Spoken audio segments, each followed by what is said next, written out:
तो देखिए बजट क्या है। बजट आप सबको पता है। बजट का मतलब होता है कि भाई जो भी आपके पास संसाधन है, जो भी आपका पैसा है, उसको आप ऐसे मैनेज करें ताकि आपको भविष्य में कोई दिक्कत ना आए। ठीक है, तो बजट जो होता है एक छोटे तौर से लेकर बड़े पैमाने तक बनाया जाता है। तो छोटे तौर पे कह सकते हैं भाई कि इंडिविजुअल का भी हो सकता है। आपकी जो पॉकेट मनी है उससे आप जो पैसा मैनेज करते हो, भाई कहाँ पैसा खर्च करना है, कितना पैसा खर्च करना है, तो ये सब भी क्या होता है, बजट का हिस्सा होता है। आपकी फैमिली में आपके पेरेंट्स जो हैं, जो भी उनकी एक इनकम होती है, उस इनकम से वो जो महीने का खर्चा चलाते हैं मैनेज करके, वही क्या होता है, बजट होता है।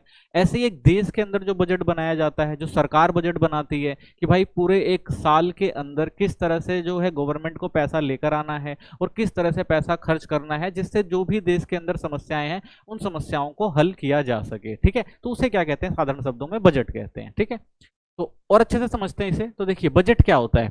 बजट एक योजना होती है जिसमें सरकार यह बताती है कि आने वाले एक साल में कितना पैसा कमाएगी और वह पैसा कहाँ कहाँ खर्च करेगी। ठीक है, तो सरकारी बजट का मतलब क्या है भाई। सरकारी बजट का मतलब ये है कि गवर्नमेंट की योजना होती है। ठीक है, एक साल की होती है, यानी जिसे हम वित्तीय वर्ष भी कहते हैं, एक साल की होती है।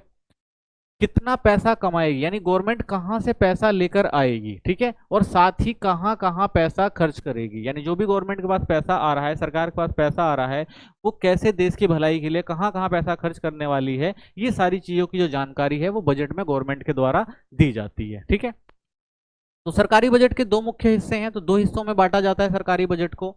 एक जो होता है प्राप्तियां, ठीक है, यानी कहां से पैसा आएगा गवर्नमेंट के पास, जिसे रिसिप्ट कहा जाता है। दूसरा जो होता है व्यय, यानी जब पैसा आ जाएगा गवर्नमेंट को इन जगहों से, तो गवर्नमेंट कहां कहां खर्चा करेगी, उसे कहा जाता है व्यय यानी एक्सपेंडिचर। तो दो हिस्सों में बांटा जाता है सरकारी बजट को। भारत में बजट कौन पेश करता है और कैसे आता है। तो देखिए हर साल 1 फरवरी को संसद में वित्त मंत्री द्वारा बजट पेश किया जाता है, यानी हर साल जो है भारत में 1 फरवरी को बजट पेश किया जाता है। जो भी उस टाइम हमारे यहाँ वित्त मंत्री होंगे भारत सरकार के अंदर, वो क्या करते हैं, उस बजट को पेश करते हैं। ठीक है, जैसे इस बार 1 फरवरी को जो निर्मला सीतारमण जी हैं, इन्होंने हमारा बजट पेश किया था। ठीक है, तो ऐसे जो भी वित्त मंत्री होगा वो हर साल फरवरी की पहली तारीख को भारत का बजट पेश करेगा। यह आगामी 1 अप्रैल से अगले 31 मार्च तक के लिए वित्त वर्ष के लिए होता है। ठीक है, तो एक वित्त वर्ष हमने देखा था एक साल का होता है और उसी एक साल की सारी योजनाएं बनाई जाती हैं बजट के अंदर। तो हमारे यहाँ जो वित्त वर्ष शुरू होता है वो 1 अप्रैल से 31 मार्च तक चलता है। ठीक है, तो ये पूरा एक साल का होता है और इसी में ही जो बजट के जो भी निर्णय लिए जाते हैं इसी साल के। ठीक है, बजट के उद्देश्य क्या है। तो भाई जो भी बजट बनाया जाता है उसका कोई ना कोई तो उद्देश्य होता है। तो ऐसे ही जब भारत सरकार द्वारा बजट बनाया जाता है तो उसका भी उद्देश्य होता है कि भाई कहाँ पे पैसा खर्च किया जाएगा। ठीक है, तो कह सकते हैं हम बजट केवल एक ऐसा लेखा जोखा नहीं है, बल्कि यह सरकार की नीतियों और लक्ष्यों का दर्पण होता है। तो ऐसा नहीं कि भाई कि जो एक लेखा जोखा बस प्रस्तुत कर दिया जाता है संसद के अंदर कि भाई ये बजट है। ठीक है ना, तो एक कॉपी पेन लेके लिखा हुआ कोई एक दस्तावेज नहीं है कि भाई कि ऐसे हमने कुछ भी लिख दिया, ये बना दिया कि भाई ये चीज है, यहाँ से पैसा लेंगे, यहाँ पे खर्चा करेंगे। ठीक है, तो ये सिर्फ नाम मात्र के लिए नहीं होता, बल्कि इसलिए किया जाता है ताकि जो भी सरकार की नीतियां हैं और जो भी लक्ष्य हैं वो जो है सही से काम कर सकें। ठीक है, तो बजट में जो है जो भी गवर्नमेंट की नीतियां और लक्ष्य हैं वो दिखाई दें। ठीक है, यह सरकार की सोच, दिशा और भविष्य की योजनाओं को दर्शाता है। तो बजट से हमें पता लगता है भाई कि सरकार क्या सोच रही है। ठीक है ना, किस दिशा में देश को लेके जाना चाहती है, भविष्य में कौन सी योजनाएं आएंगी जिससे देश में और ज्यादा आर्थिक विकास होगा। ठीक है, बजट से यह पता चलता है कि सरकार देश को किस दिशा में ले जाना चाहती है। ठीक है, तो एक बजट देख के हम बता सकते हैं कि गवर्नमेंट किस चीज पे ज्यादा ध्यान दे रही है और किस तरह से देश की अर्थव्यवस्था को या देश के भविष्य को वो आगे बढ़ाना चाहती है। तो ये सारी चीजें हम बजट से समझ सकते हैं। अब समझते हैं कि मेन कौन कौन सी चीजें होती हैं जो बजट में देखी जाती है बनाते समय। तो सबसे पहला होता है आर्थिक विकास बढ़ाना। ठीक है ना, तो देश को तरक्की की राह पर ले जाना ताकि हर व्यक्ति का जीवन बेहतर हो सके। तो भाई बजट का पहला लक्ष्य यही होता है कि देश को तरक्की की तरफ ले जाया जाए, आर्थिक विकास किया जाए। ठीक है, ज्यादा से ज्यादा आर्थिक विकास किया जा सके। तो सरकार बजट में ऐसे कामों पर खर्च करती है जिससे क्या मिले भाई, नौकरियां मिले, कारखाने बने देश के अंदर और सेवाओं का उत्पादन बढ़ सके। ठीक है, यानी गवर्नमेंट का मकसद क्या है भाई, हमारी जीडीपी को बढ़ाना होता है, देश के अर्थविकास को आगे, अर्थव्यवस्था को आगे लेके जाना होता है, जहां पर लोगों को नौकरियां मिले। ठीक है ना, नए कारखाने बने, तो इन सब से क्या होगा भाई, देश की जो अर्थव्यवस्था होगी वो क्या होगी, विकसित होगी। ठीक है ना, बढ़ेगी। तो गवर्नमेंट इन सब चीजों पर जो है हमेशा ध्यान देती है अपने बजट के अंदर। इससे देश का विकास होता है और लोगों का जीवन स्तर भी सुधरेगा। ठीक है, तो इससे क्या होता है भाई, एक तो देश जो हमारी तरक्की करेगा, और साथ ही अगर देश तरक्की कर रहा है, ठीक है ना, अगर सारी चीजें अच्छे से चल रही है, देश की अर्थव्यवस्था अच्छे से चल रही है, तो लोगों को नौकरियां मिलेंगी, लोग काम करेंगे, तो उनका जीवन स्तर भी जो है काफी अच्छे से चलेगा। ठीक है, तो इन सब इस चीज का भी जो ध्यान दिया जाता है जब बजट बनाया जाता है। तो आय में असमानता विषमता को कम करना। ठीक है, तो आय में आपने देखा हो भाई, भारत ऐसा देश है जहां पर आपको बहुत सारे अमीर लोग भी दिखाई देंगे, बहुत सारे गरीब लोग भी दिखाई देंगे, तो इनके अंदर आपको असमानताएं भी दिखाई देंगी। तो उस असमानता को भी क्या है, इस बजट के द्वारा गवर्नमेंट कम करने की कोशिश करती है। तो अमीर और गरीब के बीच की खाई को कम करना होता है। ठीक है, क्यों? देखिए, सरकार अमीरों से ज्यादा टैक्स लेती है और गरीबों को सस्ती चीजें हो गई, मुफ्त शिक्षा हो गई, और स्वास्थ्य सेवाएं हो गई, ये सारी चीजें देती हैं। ठीक है, तो ये किस लिए भाई, क्योंकि जो अमीर है जिसके पास पैसे है वो सारी सुविधाएं आराम से ले सकता है, लेकिन जो गरीब है जिनके पास पैसा नहीं है तो उनको क्या होता है भाई, इन सुविधाओं की कमी होती है। ठीक है, तो इसलिए गवर्नमेंट क्या करती है भाई, उनको सस्ती चीजें मुहैया करवाने की कोशिश करती है, अमीरों पे ज्यादा टैक्स लेती है और उस टैक्स को खर्च करने की कोशिश करती है गरीबों पे। जैसे जो बच्चे हैं पढ़ नहीं सकते, उनको मुफ्त शिक्षा पे खर्च किया जाता है। ठीक है ना, बहुत सारे आपने देखे होंगे सरकारी हॉस्पिटल वगैरह होते हैं, स्वास्थ्य वगैरह के बहुत सारे अभियान गवर्नमेंट के द्वारा चलाए जाते हैं, तो इन सब चीजों पर गवर्नमेंट द्वारा खर्चा किया जाता है पैसा। इससे सभी को समान अवसर मिलते हैं। तो इससे क्या होता है भाई, एक जो गरीब है जिसके पास बेसिक सुविधाएं नहीं है, उनको भी सुविधाएं मिलती हैं और वो भी आगे बढ़ सकते हैं। ठीक है ना, अपने भविष्य को अच्छा बना सकते हैं। तीसरा आता है आय का पुनर्वितरण। तो इसका उद्देश्य होता है भाई, धन केवल अमीरों के पास ही ना रहे, गरीबों तक भी पहुंचे। तो गवर्नमेंट की ये होती है भाई कि ऐसा नहीं कि अमीर अमीर होता जाए, उसके पास पैसे ही पैसे हैं, और गरीब जो हो वो दो वक्त की रोटी भी खाना पाए। ठीक है, तो इसलिए गवर्नमेंट कोशिश करती है भाई कि जो आय का पुनर्वितरण किया जाए। ठीक है, यानी आय जो है गरीबों तक भी पहुंचाई जाए। तो सरकार टैक्स और योजनाओं के जरिए अमीरों से पैसा लेकर गरीबों की मदद करती है। ठीक है, तो आपने देखा होगा भाई, गवर्नमेंट जो है वो अमीरों पर जो है ज्यादा टैक्स लगाती है, और जो पैसा रिकवर होता है उससे गवर्नमेंट क्या करता है भाई, कोशिश करती है गवर्नमेंट कि जो गरीब लोग हैं उनको छूट दी जाए। ठीक है, जैसे सब्सिडी देना, तो आपने देखा होगा भाई, बहुत सारी चीजों पर गवर्नमेंट जो है गरीब लोगों को सब्सिडी देती है। ठीक है ना, बहुत सारी ऐसी चीजें होती हैं जो महंगी होती हैं, तो गवर्नमेंट सस्ती करके आम लोगों तक भी पहुंचाने का काम करती है, जैसे गैस सिलेंडर वगैरह हो गए। मुफ्त राशन आपने देखा होगा, एक योजना है गवर्नमेंट की भाई, जो गरीब हैं, ठीक है ना, जिनके पास इतने पैसे नहीं है कि भाई वो अच्छा पोषण ले सके, तो इसके लिए गवर्नमेंट ने क्या किया भाई, मुफ्त राशन की व्यवस्था करा रखी है। गरीब छात्रों को स्कॉलरशिप दी जाती है, यानी जो गरीब छात्र होते हैं जो पढ़ने में अच्छे होते हैं भाई, लेकिन उनके पास क्या होता है, पैसे नहीं होते, तो वो आगे की शिक्षा ग्रहण नहीं कर पाते, तो इसके लिए गवर्नमेंट क्या करती है भाई, उनको स्कॉलरशिप वगैरह देती है, तो इससे वो भी क्या कर सकते हैं, अपना भविष्य बना सकते हैं। ये समाज में समानता और न्याय लाता है। तो इससे क्या होता है भाई, देश में समानता और न्याय आती है, यानी उन लोगों को भी समानता मिलती है भाई जिनके पास, जो आर्थिक रूप से संपन्न नहीं है, तो वो भी जो है मुख्य धारा से जुड़ सके। ठीक है ना, कंपटीशन कर सके अमीर लोगों के साथ, तो इससे क्या होती है भाई, न्याय और समानता मिलती है। आर्थिक स्थिरता बनाए रखना होता है, तो देश की अर्थव्यवस्था को झटकों या फिर मंदी हो गई या फिर महंगाई हो गई से बचाना होता है। तो भाई एक काम गवर्नमेंट ये भी करती है जब बजट बनाती है कि देश की अर्थव्यवस्था जो है सुचारू रूप से चल सके, उसमें कोई समस्या ना आ जाए, ऐसा ना हो कि भाई मंदी आ जाए, या ऐसा ना हो कि महंगाई आ जाए जिससे देश की अर्थव्यवस्था जो है अस्थिर हो जाए।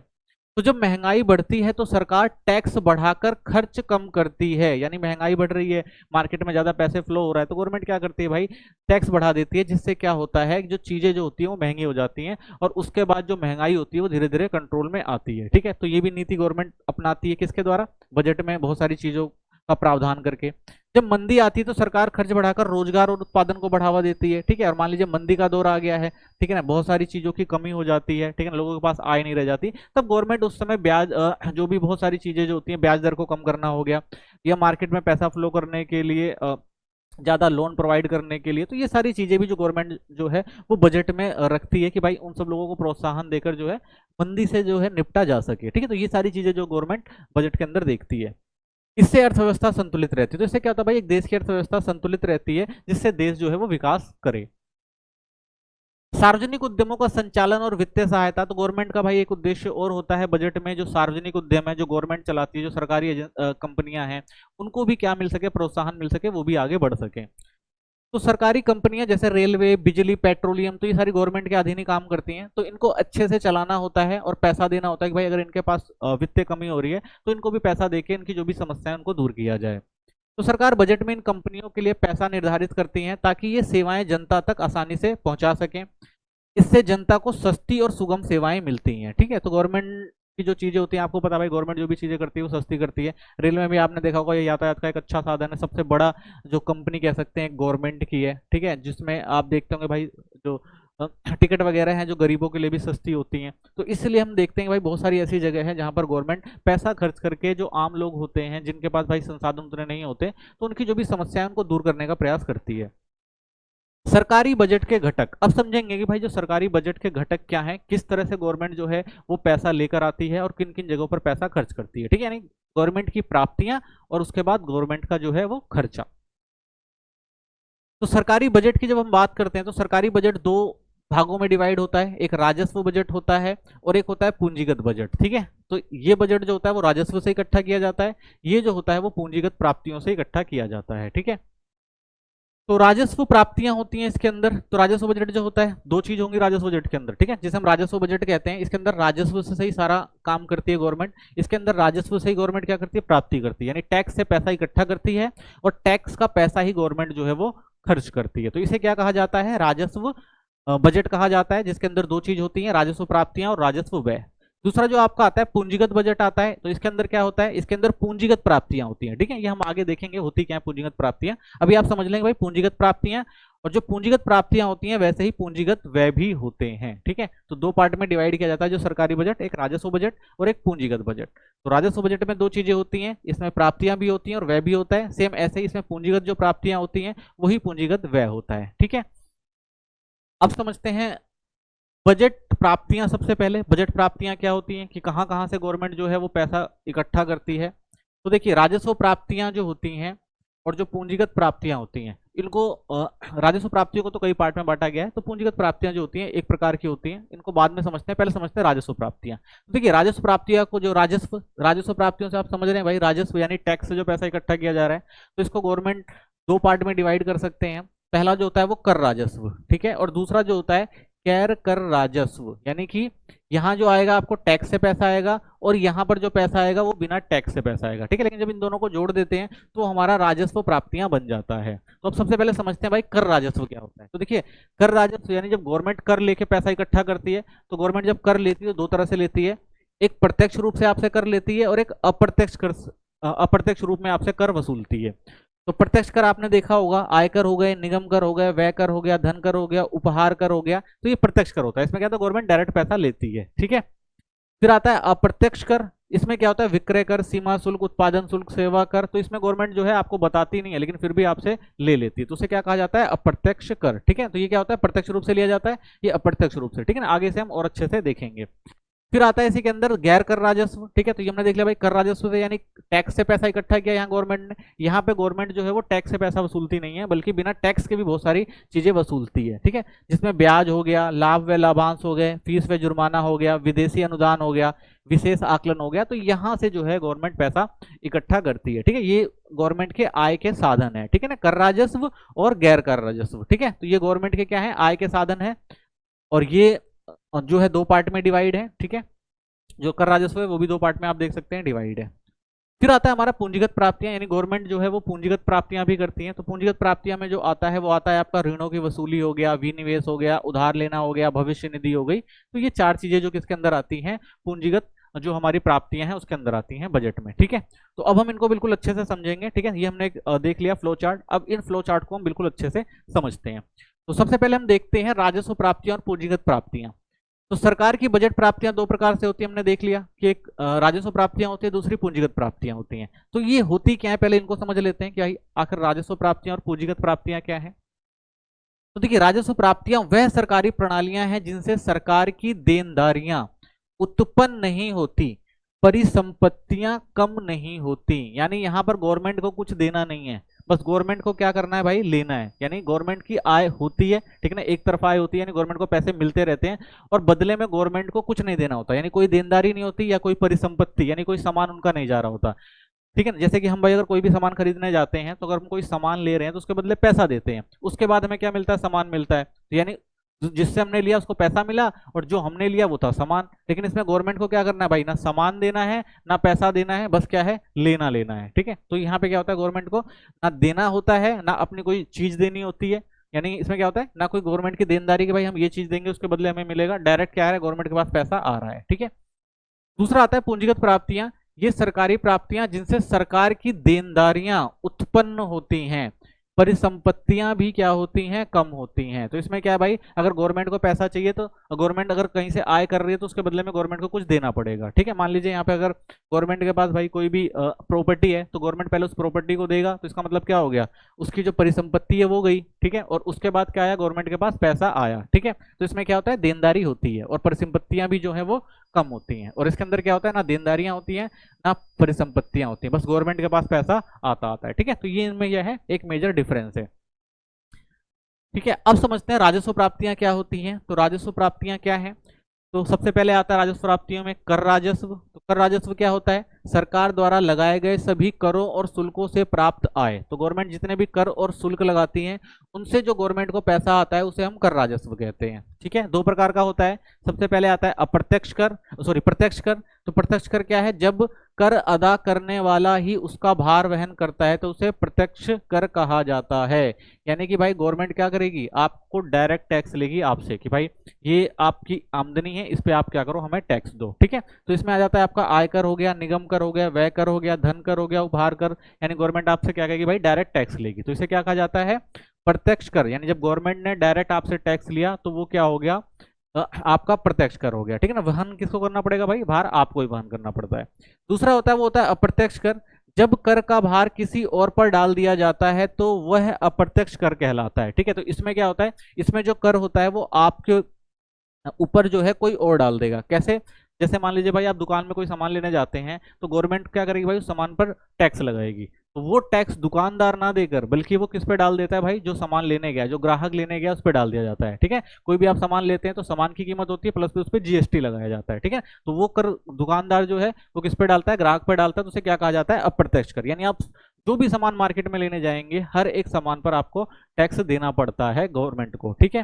तो इसमें आप देख सकते हैं जीएसटी हो गया, विक्रय कर हो गया, सीमा शुल्क हो गया, उत्पादन शुल्क हो गया, सेवा कर हो गया। तो ये सारे किसके अंदर आते हैं, अप्रत्यक्ष कर के अंदर आते हैं, ठीक है। फिर आता है गैर कर राजस्व। तो इसी के अंदर आपका दूसरा जो है वो गैर कर राजस्व आता है, हमने देखा था। तो सरकार की ऐसी आय जो करों के अलावा अन्य स्रोतों से प्राप्त होती हैं। तो ये क्या होता है, गवर्नमेंट यहाँ पर भाई कर के अलावा भी बहुत सारे ऐसे स्रोत हैं जहां से गवर्नमेंट को आय होती है, तो उसे क्या कहा जाता है, गैर कर राजस्व। यानी बिना कर के जो राजस्व गवर्नमेंट के द्वारा इकट्ठा किया जाता है। तो इसमें कौन कौन सी चीजें आती हैं, सबसे पहले ब्याज प्राप्तियां आती हैं इसके अंदर। यानी जो राज्य सरकारों, स्थानीय निकायों व निजी क्षेत्र को दिए गए ऋण पर ब्याज से आया हुआ। तो बहुत बहुत सारी जो अ, छोटे निकाय हैं केंद्र सरकार के, जैसे राज्य सरकार एक राज्यों में चलती हैं, स्थानीय निकाय जो हो गई, तो इन सबको गवर्नमेंट ने जो पैसा दिया होता है उससे गवर्नमेंट को क्या आता है, भाई ऋण और ब्याज आता रहता है। तो वो क्या आता है, ब्याज प्राप्तियों के अंदर आता है। तो ये भी हमारा गैर कर राजस्व है। दूसरा है लाभ और लाभांश। जब सार्वजनिक क्षेत्र के उपक्रम जैसे एलआईसी हो गया, जो बड़ी बड़ी कंपनियां हैं गवर्नमेंट की, ठीक है, तो ये भी काम करती हैं, तो इनको भी क्या होता है, भाई ये बड़ी बड़ी कंपनियां काम कर रही हैं तो इनको भी क्या होता है, लाभ मिलता है। तो इन लाभ का पैसा भी गवर्नमेंट के पास आता है, सरकार का भी हिस्सा होता है इसके अंदर। तो यहाँ से भी गवर्नमेंट को जो होती है आय होती है। फिर आता है अधिग्रहण स्वेच्छा से प्राप्त संपत्ति। यानी जब कोई संपत्ति बिना वारिस के छूट जाती है तो सरकार उसे जब्त करके उसे आय में अर्जित कर लेती है, ठीक है। मान लीजिए अगर भाई किसी की संपत्ति है और उसका कोई भी जो है वारिस नहीं है तो गवर्नमेंट क्या करती है, भाई उस पूरी संपत्ति को अपनी संपत्ति में कन्वर्ट कर लेती है, ठीक है। तो ये भी क्या है, गवर्नमेंट की आय का एक साधन है। फिर आता है विशेष आकलन। सरकार द्वारा